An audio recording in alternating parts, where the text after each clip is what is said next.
Na edição, porque o presidente Jair Bolsonaro tem cobrado a aprovação do projeto de lei que libera a mineração em terras indígenas, como forma de superar a dependência brasileira da Rússia no acesso a fertilizantes agrícolas. O chefe do executivo tem citado a dificuldade de acesso ao potássio, que é uma matéria-prima de fertilizantes, como uma justificativa para não condenar o presidente russo pela invasão à Ucrânia, apresentando inclusive em fevereiro de 2020. O texto regulamenta o parágrafo 1º do artigo 176 e o parágrafo 3º do artigo 231 da Constituição para estabelecer as condições específicas para a realização da pesquisa e também da lavra, de recursos minerais, hidrocarbonetos e também para o aproveitamento de recursos hídricos para a geração de energia elétrica em terras indígenas. E nós vamos falar mais sobre essa questão agora com o diretor de Sustentabilidade e Assuntos Regulatórios do Instituto Brasileiro de Mineração, Júlio César Neri Ferreira. Muito bom dia, Júlio. Seja bem-vindo aqui ao Jornal da Manhã, segunda edição. Obrigado. Júlio, inclusive eu acompanhei uma agenda do presidente Bolsonaro, ele garantindo que o país possui uma tabela periódica, de fato, no seu solo, principalmente na região amazônica, mas existe todo esse conflito, esse embate que possa envolver aí a degradação do meio ambiente. Como é que o senhor avalia essa questão? Há necessidade, haveria possibilidade de uma utilização coordenada e também organizada desses recursos, ou na visão do senhor isso não deve acontecer?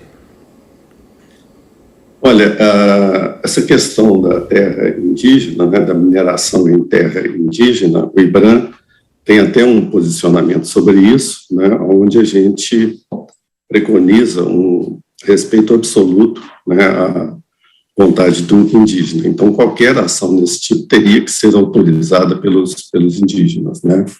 A gente defende a mineração legalizada, o que está sendo mostrado a imagem agora são garimpos, provavelmente não legalizados, pela própria forma que está sendo processado o mercúrio, aí dá para ver isso.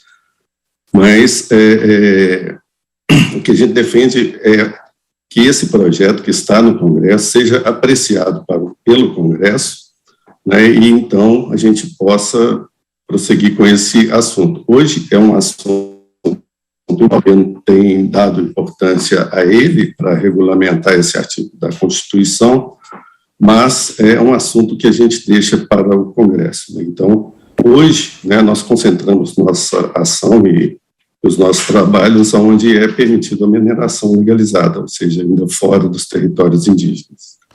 Júlio, nós vamos agora a um rápido intervalo no rádio, mas vamos continuar no nosso canal do YouTube e também na Panflix. Já voltamos, portanto, no rádio. Júlio, então, okay. Agora vamos continuar com você, Júlio, para falar a respeito aí, hoje, na totalidade do Brasil, quais são as principais áreas aí que nós poderemos ter essa extração? Você tem dois tipos de fertilizantes ainda. Hoje, o mais crítico para o Brasil é o potássio, que nós temos hoje quase 94% de todo o material sendo importado. Então, é uma pauta que já vem de antes desse assunto da guerra, é uma pauta de antes.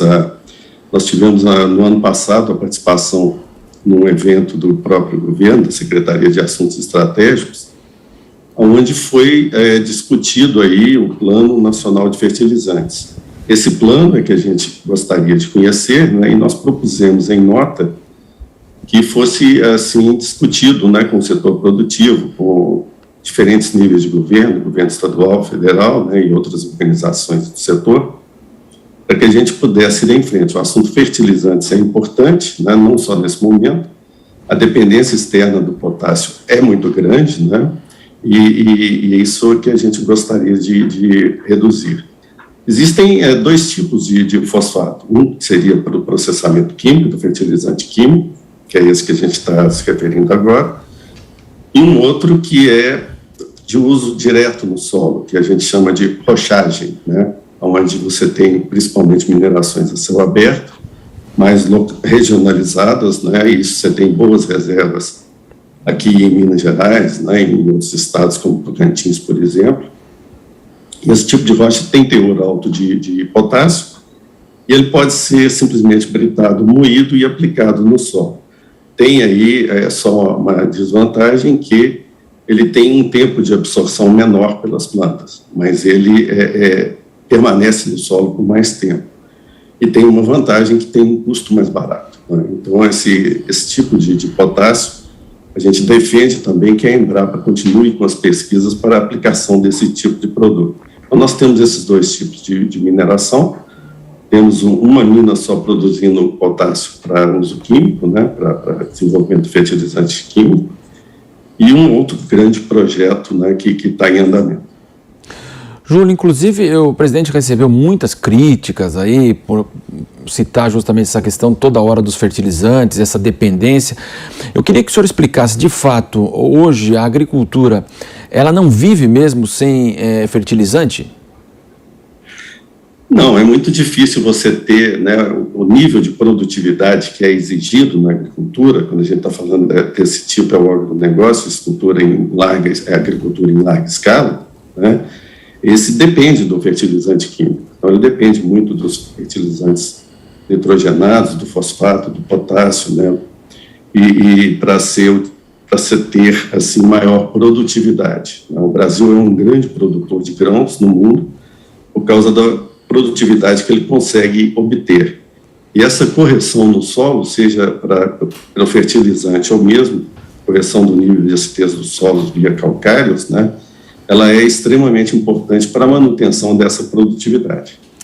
Sem dúvida. Então, eu queria que o senhor falasse, hoje o país possui, né, quer dizer, poderia ter, há reservas aí de potássio, há áreas que nós temos, o senhor falou na questão da área indígena, então haveria essa possibilidade. Então, essa discussão que vai ser feita pelo Congresso, ela vai poder liberar esse acesso. Eu queria que o senhor entendesse, então, nos explicasse, na verdade, o que esse projeto pode, que está em discussão no Congresso, ele pode trazer para o país. Olha, o que a gente trabalha hoje é tentar trabalhar nas terras onde é permitida a mineração legalizada, né? Então, nós estamos falando de fora das terras indígenas. Nesse sentido que o IBRAM propôs essa discussão, que nós temos bons projetos que podem avançar. Temos alguns pontos aí para resolver, né? A posição do governo aí em agilizar esses processos é importante, né? Mas na terra indígena, nós não temos esse conhecimento. O Brasil é um país que precisa melhorar muito o conhecimento geológico.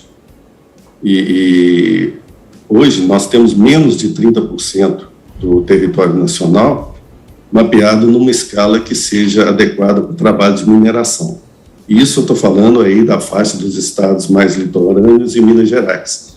Quando você vai para o interior, né, incluindo aí Amazônia e outros, esse percentual cai bastante, cai para 6% ou menos até.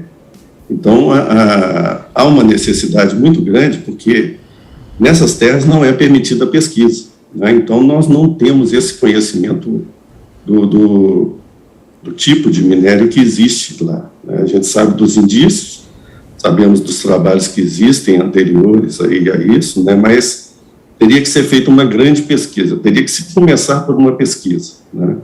Então, é um projeto importante por regulamentar um artigo da Constituição, mas ele tem efeitos a longo prazo, né?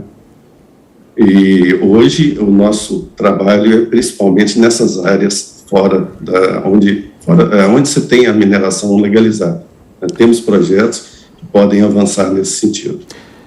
Agradecemos a participação de Júlio César Neri Ferreira, diretor de Sustentabilidade e Assuntos Regulatórios do Instituto Brasileiro de Mineração, conversando conosco aí sobre essa questão bastante importante, que é muito citada, inclusive, a questão dos fertilizantes para o Brasil, e o Júlio participou conosco. Obrigado, Júlio.